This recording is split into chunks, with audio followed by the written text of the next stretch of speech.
Bienvenidos a Frontera Geek.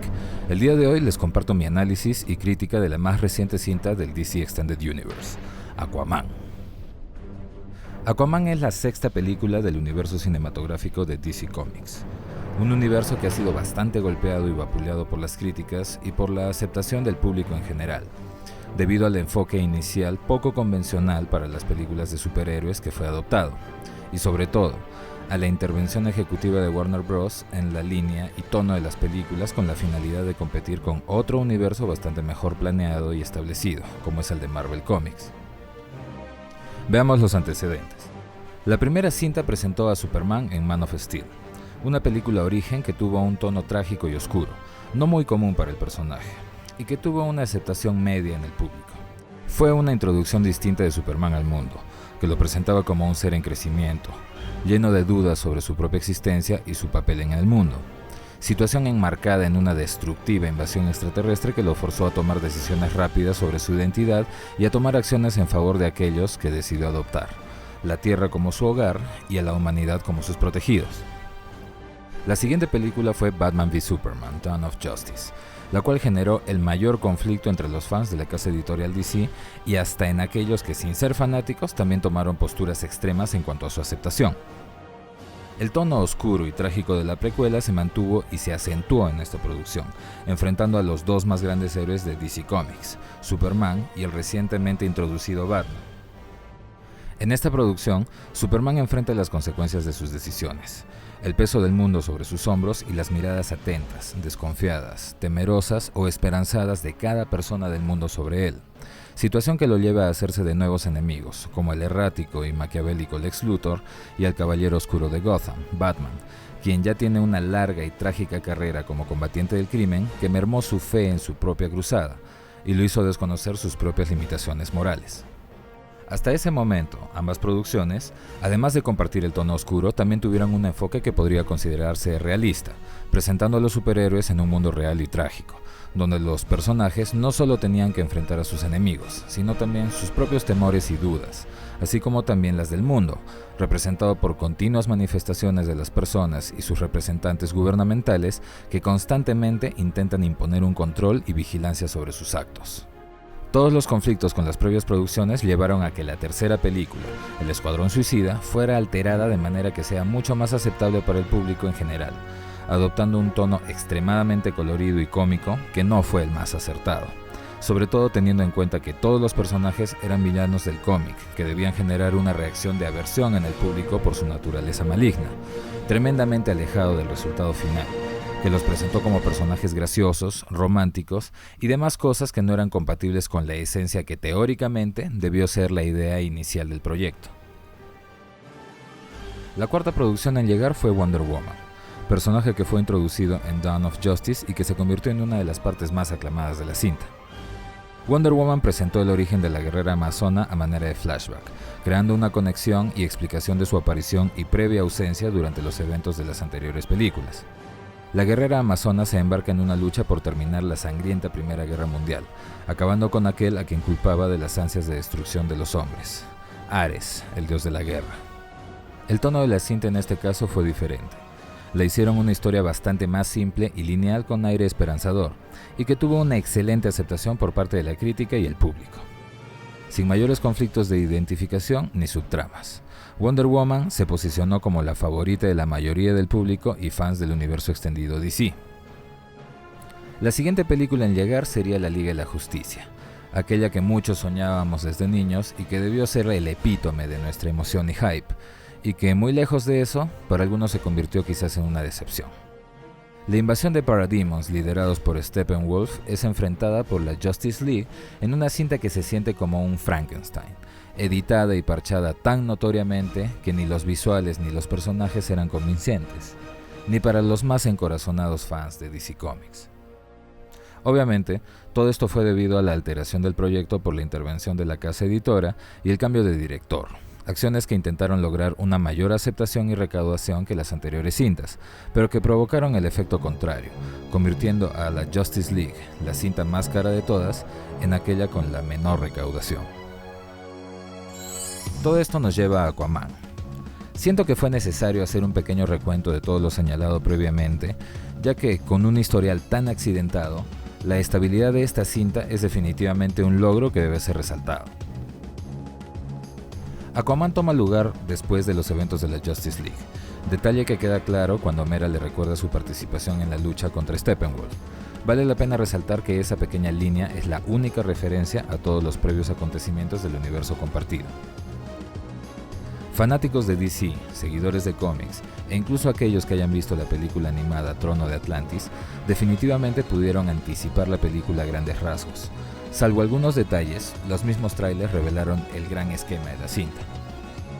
El conflicto de identificación de Arthur hacia su origen y legado atlante, y la necesidad de superarlo para tomar su legítimo lugar e impedir la gran guerra que su hermano Orm quería llevar desde las profundidades hasta las naciones de la superficie.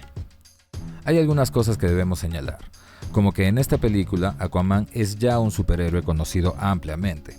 La escena del selfie en la cafetería lo hace obvio, de manera que aquella época en la que era difícil ubicarlo y que llevó a Bruce Wayne a los rincones más alejados de la Tierra para encontrarlo quedaron atrás. Arthur ya no intenta pasar bajo el radar y abrazó su identidad superheroica.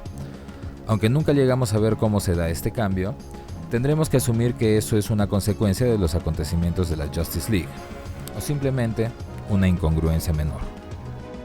Otro detalle distinto a lo planteado previamente es su relación con su madre. Hasta donde vimos en Justice League, Arthur renegaba de su madre, la reina Atlana, a quien acusaba de haberlos abandonado a él y a su padre. Sin embargo, en esta nueva cinta, Arthur acusa a la Atlántida de haber ejecutado a su madre por haberle dado la vida. Algunos dirán que esa es una nueva información que le llegó posteriormente, pero recordemos que hay una escena en la que a un adolescente Arthur le es revelado por Vulko, el personaje de Willem Dafoe, que su madre fue sacrificada a los seres de la fosa. Otra incongruencia menor con respecto a las anteriores películas.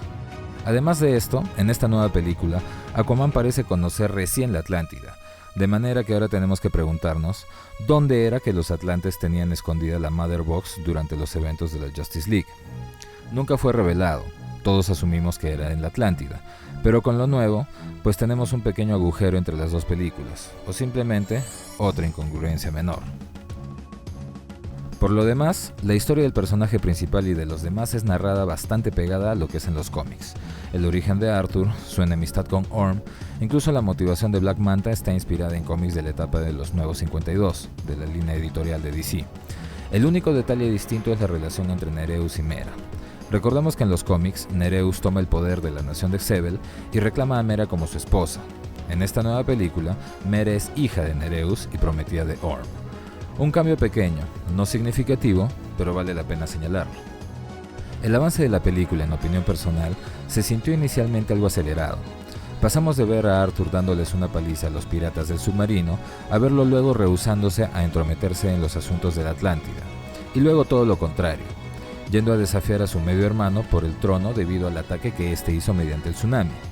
De manera bastante rápida, pasa a escapar de Atlantis luego de su derrota a buscar el tridente del rey Atlan junto a Mera en el desierto de Sahara. Varios acontecimientos bastante importantes que se desarrollaron de manera bastante rápida en la primera parte de la película. Es en esta primera etapa donde Arthur se hace de su primer enemigo, Black Manta, un pirata cuyo padre, también pirata, muere tras la intervención de Arthur en su asalto al submarino. Habiendo podido salvarle, Arthur lo deja morir por sus crímenes en contra de los tripulantes de la nave, razón por la cual Manta jura venganza en contra de Aquaman. Otro hecho importante que sucede durante esta etapa es la revelación del plan de Orm, confabulando junto al pirata para fingir un ataque de la superficie hacia la Atlántida y con eso ganar la alianza del rey Nereus y el gran ejército de Xebel, con el cual dominarían al resto de naciones de las profundidades y las forzarían a aliarse en su guerra contra las naciones de la superficie. Algo bastante predecible y que ya había sido visto de manera similar en cómics y hasta en versiones animadas. Si bien esa primera parte me parece un poco acelerada, a partir de ese momento la película avanza de una manera bastante más pausada. Grandes acontecimientos se dan, pero en menor número. Arthur comienza la búsqueda del tridente del rey Atlan junto a Mera, con quien empieza a tener recién ciertos acercamientos y gestos que denotan el inicio de su romance. Durante esta etapa es que hace su aparición Black Manta. Si bien ya lo habíamos visto antes como uno de los piratas a los que Arthur venció en el submarino, es recién en este momento en el que aparece con su traje tecnológico, con un diseño excelentemente adaptado de los cómics. Como ya habíamos anticipado previamente en los análisis de los trailers, Black Manta obtiene su traje y armas a partir de la tecnología Atlante que Orm le provee. En mi opinión, Black Manta cumple bastante bien. No arrebata el antagonismo a Orm, pero es un excelente villano. Después de vencerlo, la búsqueda del tridente los lleva a cruzar el reino de la Fosa, la nación de los seres carnívoros extraídos de los cómics con los que James Wan hizo uso de su experiencia en cintas de terror para hacer saltar algunos de sus butacas. Las hordas de pirañas humanoides intentan atrapar a los dos viajeros en la superficie del mar, obligándolos a escapar por las profundidades, llegando a lo que muchos reconocimos como el mundo perdido, descrito en el libro de Viaje al centro de la Tierra de Julio Verne, autor que ya había sido referido previamente en la narración de introducción de la película. Cabe señalar que, si los seres de la fosa podían ascender hasta la superficie del mar con tal facilidad, es inusual que la humanidad no haya sabido de su existencia previamente. ¿No creen? El escape de Arthur y Mera es posible gracias a la ayuda de un personaje que se revela casi de inmediato como la reina Atlana, quien sobrevivió al ataque de los voraces habitantes de la fosa. Es en ese momento donde se da la escena más emotiva de la cinta, momento en que Arthur y su madre se ven por primera vez desde la infancia de Arthur. La reina Atlana le revela a su hijo que el poderoso tridente del rey Atlan es custodiado por una poderosa criatura de leyenda, el Karathen, prácticamente un kraken de la mitología griega, con apariencia similar a la de un kaiju de Pacific Rim. Arthur hace prueba de su valía al Karathen y finalmente obtiene el arma, la cual le da aún más poder, volviéndolo prácticamente omnisciente de los 7 mares y todas las criaturas que ahí habitan. Mientras esto sucede, Orm ya había desatado una guerra en contra de la nación de crustáceos de The Brine, para someterla y forzarla a aliarse a él en su guerra contra la superficie. Es durante la batalla que Aquaman hace su aparición de manera épica, de pie sobre el colosal Karathen y comandando a las criaturas marinas en contra del ejército de Orm. Como era de esperarse, la batalla se define entre Arthur y su medio hermano. Esta vez, Aquaman domina la lucha llevándolo hacia la superficie. El combate se da sobre una de las naves atlantes, donde Arthur se sobrepone a Orm. Arthur le perdona la vida a su medio hermano, quien antes de ser apresado, tiene un emotivo reencuentro con su madre Atlana. Finalmente, los atlantes y demás naciones que expectaban el duelo de herederos terminan reconociendo a Arthur como su legítimo rey. La escena postcréditos muestra a Black Manta siendo rescatado en mar abierto y dejando entrever que el villano regresará para cumplir con su venganza. En el aspecto visual, Aquaman es excelente. El CGI en las criaturas marinas ha sido muy bien trabajado, así como los luminosos y coloridos escenarios de la Atlántida. Demasiado coloridos a mi gusto, pero eso es solo una preferencia personal. El único punto flaco en cuanto al uso del CGI, en mi opinión, era en las escenas flashback. El rejuvenecimiento de Nicole Kidman como la joven reina Atlana y de Willem Dafoe como Vulko no me pareció convincente. En mi opinión se veían muy plásticos. Algo que no fue tan acentuado en el personaje de Temuera Robinson como Thomas Corey. Otra de las diferencias o quizás incongruencias de Aquaman en relación a las anteriores producciones es el diálogo marino.